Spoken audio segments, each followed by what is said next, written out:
The city lay before me in a haze of neon and decay, a once vibrant metropolis, now reduced to crumbling towers and flickering advertisements that whispered secrets from a past long forgotten. I navigated the narrow alleys of New Avalon, my home, my prison, where the air was thick with the scent of burnt circuitry and desperation. Each day bled into the next, a monotonous cycle of scavenging for scraps and avoiding the ever-watchful eyes of the corporate overlords that ruled our lives. I ducked into a derelict shop, its windows shattered and walls plastered with graffiti that spoke of rebellion. The flickering lights overhead cast eerie shadows as I rummaged through the debris, searching for anything of value. My fingers brushed against something cold and metallic, a radio transmitter, its casing battered but intact. I hesitated, memories of my father's tinkering flooding back. He had used to say that the airwaves were the last remaining connection to a world beyond our own. As I plugged it in, static crackled to life, filling the silence with chaotic noise. I adjusted the frequency, heart pounding in anticipation. Suddenly, a fragmented transmission broke through, words jumbled but urgent. They left. Humanity. Choice. Not invited. My breath caught in my throat. What choice? Who had left? The question spiraled, igniting a flicker of hope and dread within me. The city pulsed around me, indifferent to my discoveries. I could feel the weight of eyes. On me, the ever-present threat of the enforcers lurking just beyond the shadows. They were the enforcers of the corporate regime, merciless and unyielding. I had seen their brutality firsthand. Friends turned to dust for minor infractions. My heart raced as I considered the implications of the message. What kind of choice would lead to our abandonment? I stepped outside, the neon glow casting a surreal light on the decaying streets. The world felt different now, charged with a possibility that bordered on insanity. I had always believed that we were the remnants of a forgotten past, but now it seemed there was something else, something larger at play. The question gnawed at me. Were we truly left behind, or was there more to this story? As I wandered deeper into the city, I noticed the alleys whispering secrets, the shadows shifting in ways that felt alive. The air was electric with tension, and I knew I was on the brink of something monumental. I had to uncover the truth behind the transmission to understand what had happened to the rest of humanity and why we had been forsaken. I steeled myself, the cold metal of the transmitter in my pocket, a reminder of my purpose. I was no longer just a scavenger. I was a seeker of truth in a world that had forgotten what it meant to be human. New Avalon was a labyrinth of contradictions where towering skyscrapers adorned with digital billboards loomed over crumbling. As I moved through the market district, the hum of augmented reality buzzed in my ears, merchants hawking their wares, implants, data chips, and relics of a bygone era.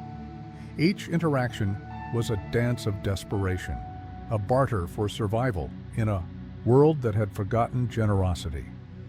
I spotted Marla, a former engineer turned street vendor, her eyes sharp and calculating. She was a flicker of hope amid the chaos, always willing to share information for a price. Her past was a tapestry of betrayal and loss, much like my own. I recalled the stories she told of the day the corporations took everything from her. "You can't trust anyone," she often said, but I knew I needed her help. As I approached, she studied me, her fingers nervously tapping on a data pad. "You found something, didn't you?" she asked, her voice low. I nodded, pulling the transmitter from my pocket. Her eyes widened. "You need to be careful. There are forces at play that don't want this getting out." Her warning hung in the air, heavy with implication. The technology around us was more than just tools. They were chains binding us to the whims of the corporations. I felt the weight of my mission. The transmission was not just a message. It was a lifeline to a truth that could change everything. The following days were a whirlwind of urgency and fear. I dove deeper into the underbelly of New Avalon, seeking allies who could help me decode the fragmented transmission. Each encounter was a risk, but I had no choice.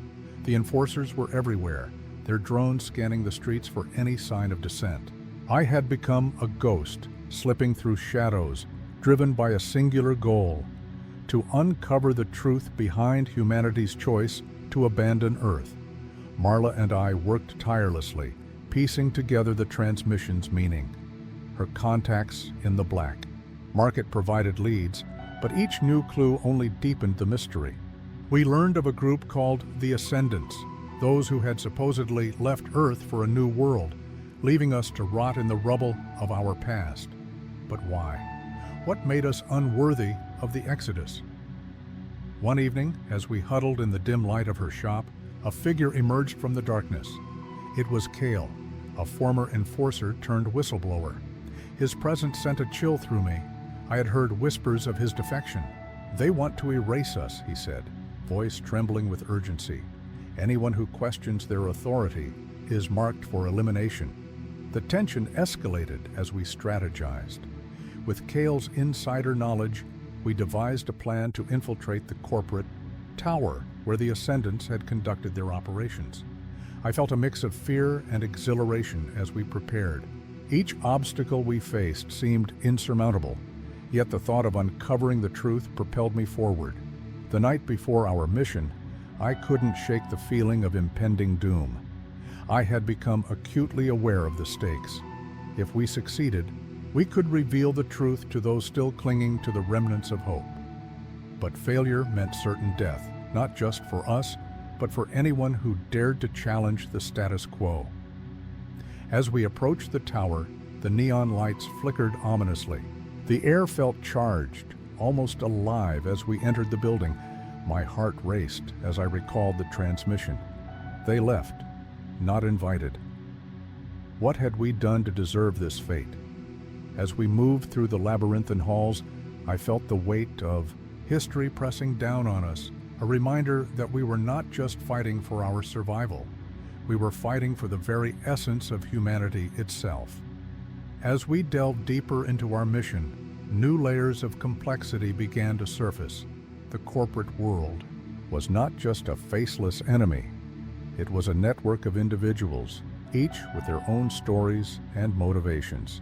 One night, while we were poring over data from Marla's contacts, a message flashed on my screen. It was from an old friend, Lila, a hacker who had vanished months ago. Her encrypted note hinted at a hidden cache of information that could expose the Ascendant's plans. The urgency of our situation pressed down on me like a vice. As we raced to locate Lila, I felt the weight of time slipping through my fingers. Each moment spent searching was one where the enforcers could tighten their grip, potentially discovering our plans. Marla's eyes flickered with worry, reflecting the stakes we faced. "If we don't find her soon, it could be too late," she warned, her voice laced with anxiety. The search for Lila not only heightened the tension, but also deepened my connection with Marla. We shared fears and hopes, our bond solidifying under the weight of our shared mission. Meanwhile, Kale's presence reminded me of the fragility of trust. His past as an enforcer cast a shadow over our alliance, leaving me questioning his motives. Was he truly on our side, or did he have his own agenda? As we finally tracked down Lila, hidden in the ruins of an old data center, the reunion was bittersweet. She was battered but resilient, her spirit unbroken despite her circumstances. "I've seen what they're doing," she said, her voice quaking. "They're planning something catastrophic." Her revelation added another layer to our already precarious situation. The urgency intensified.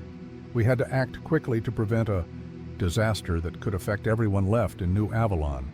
The night of our planned infiltration arrived, and the air crackled with tension. As we approached the corporate tower, my heart raced with anticipation and fear. However, as we slipped through the security systems, something unexpected occurred. An alarm blared, shattering the silence like glass. We had been set up. In the chaos, I spotted Kale, his face twisted in shock.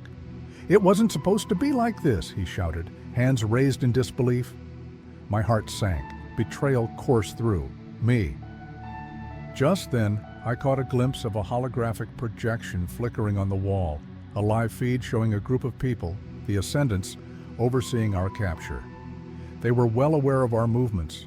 Our plans had been compromised. Then I recognized one of the figures in the projection. It was Lila. My shock turned to horror as she spoke into the camera, her voice calm yet chilling. They were never meant to find this place. Humanity made a choice, and we are the future. The realization crashed over me like a wave. Lila was not just a victim, but a willing participant in this betrayal. My mind raced as I processed what this meant for us.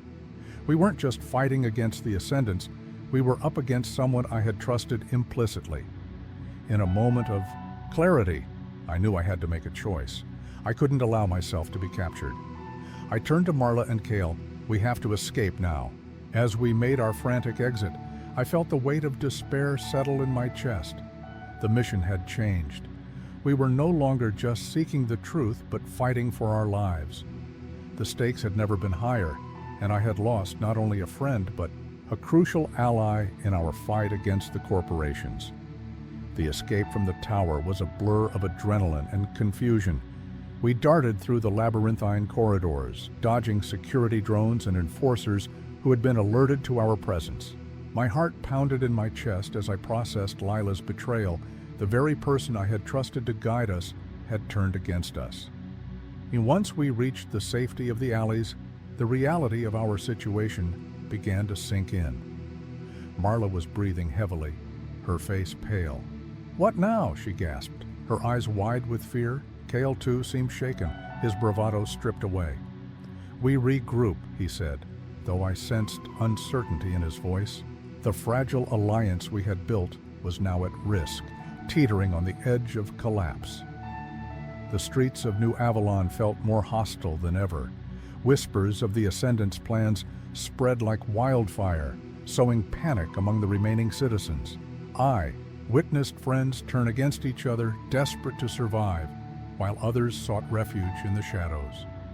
The city, once a home, had transformed into a battleground where trust was a luxury no one could afford. As we regrouped in an abandoned warehouse, I felt an overwhelming sense of loss, not just for Lila, but for the hope we had fought so hard to maintain.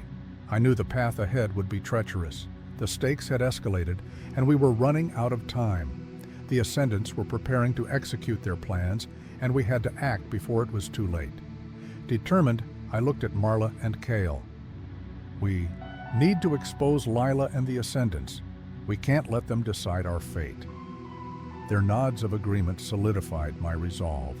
We may have lost a battle, but the war was far from over. In the wake of Lila's betrayal, I felt a fire igniting within me. The weight of despair transformed into determination. With Marla and Kale by my side, we began to strategize our next move. The city was alive with whispers of the Ascendants' impending plans, and we knew we couldn't afford to be passive. I had to step up not just as a survivor, but as a leader.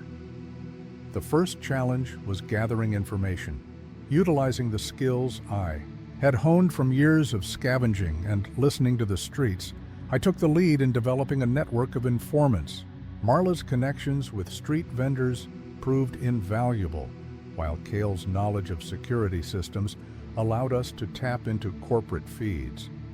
I learned to navigate the complex web of alliances and rivalries that characterized our world. Each interaction was a lesson in trust and manipulation, essential tools in our fight against the Ascendants. But it wasn't just about gathering information. I had to confront my own fears, the haunting memories of my past. A friend's loss to the enforcers threatened to paralyze me. Yet, as I took charge of our operations, I realized I could no longer afford to be a passive observer. I had to embrace the skills I had acquired throughout this journey, my resourcefulness, my ability to adapt, and my unwavering resolve. Working closely with Marla and Kyle, I began to see the value in collaboration. Each of us brought unique strengths to the table. Marla's insights into human behavior complemented Kale's technical prowess, while I acted as the glue that held our team together. We devised a plan to infiltrate the Ascendant's base, armed with the knowledge we had gathered. As we prepared for the operation, I felt a surge of confidence. This wasn't just about exposing a conspiracy. It was about reclaiming our humanity. I was no longer the scared scavenger seeking scraps of hope. I had become a force to be reckoned with. With every decision I made, I felt myself growing stronger, more capable. With our plan set in motion, the atmosphere around us crackled with tension. The streets of New Avalon felt charged, as if the city itself was holding its breath. We had uncovered enough evidence to expose the Ascendants, but we needed a final push to ensure our success. The clock was ticking, and we could sense the urgency in every whispered conversation and furtive glance. As we gathered in our makeshift headquarters, I took a moment to assess our resources. We had obtained critical data on the Ascendant's operations, but we needed to consolidate our forces. I reached out to the small network of rebels and dissidents I had met during my scavenging days, individuals who were also tired of living under the corporate boot. Each contact I made brought a new layer of strength to our cause. Marla and Kale worked tirelessly to devise an entry strategy into the Ascendant's stronghold. Kale's technical know-how allowed us to disable the security systems briefly, while Marla's knowledge of the layout provided us with an exit plan. The more I witnessed their dedication, the more I realized that this mission was a collective effort. We were not alone. We were united in our goal.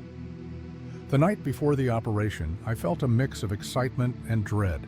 We huddled together, each of us sharing our fears and hopes. It was a moment of vulnerability, but it also solidified our bond.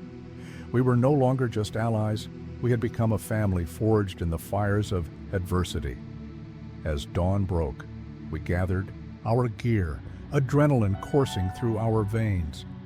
I felt a sense of purpose that I had never experienced before. The betrayal of Lila had stung, but it had also ignited a fierce determination within me. We were ready to confront the Ascendants, ready to fight not just for ourselves, but for the future of all who remained in New Avalon. The moment we breached the Ascendants' stronghold, chaos erupted.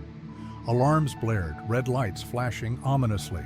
As we navigated the darkened corridors, my heart raced, adrenaline flooding my system as we pushed forward. This was it, the culmination of our efforts, the moment we had been preparing for. Kyle led us to the central control room, where the holographic screens displayed the faces of the Ascendants, their smug expressions frozen in time. I felt a surge of anger as I realized how close we were to uncovering their plans. But just as we reached the door, a squad of enforcers emerged, blocking our path. "Stop right there!" one of them shouted, weapon raised. My instincts kicked in, and without thinking, I lunged forward using a makeshift EMP device Kale had crafted. The device detonated, creating a pulse that disabled the enforcers' weapons momentarily. We surged past them, but not without casualties. A blast grazed Kyle, sending him sprawling to the ground. Panic surged through me, but I couldn't afford to hesitate.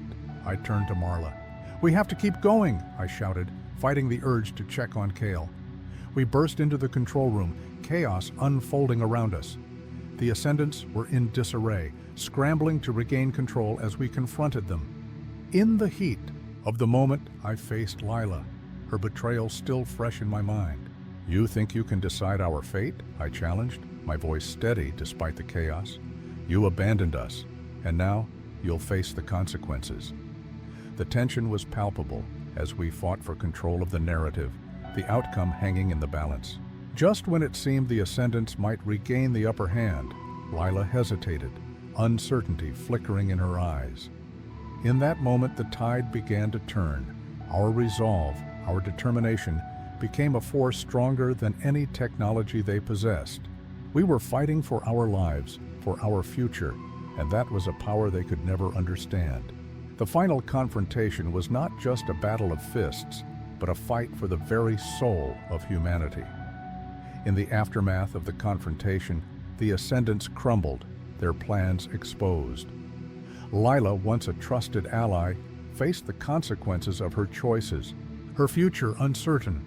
Kyle, though injured, stood resolute alongside Marla and me as we emerged from the chaos, our bonds strengthened in fire. We took our first steps towards rebuilding New Avalon, determined to reclaim our home. The scars of betrayal and loss remained, but we were no longer mere survivors. We were the architects of a new beginning, ready to forge a future of hope from the ashes of our past. Months later, New Avalon began to transform. The remnants of the old regime faded, replaced by a coalition of rebels and citizens united in purpose. I stood on the rooftop of our new headquarters, watching the sunrise paint the city in hues of orange and gold. Marla and Cale worked tirelessly, their spirits unbreakable. Yet whispers of lingering threats echoed in the shadows, reminding us that the fight was not over. Hope blossomed amid uncertainty, and as I looked toward the horizon, I knew that our journey had only just begun, filled with both challenges and possibilities. What did you think of our journey through New Avalon? Your thoughts and interpretations matter. Share your insights about the characters and their choices. If you enjoyed this story, don't miss out on our next adventure, where we dive into a new world filled with unexpected twists and moral dilemmas. Click to explore a tale of survival against the odds, where every decision could lead to triumph or tragedy. Join us, and let's continue this exploration together.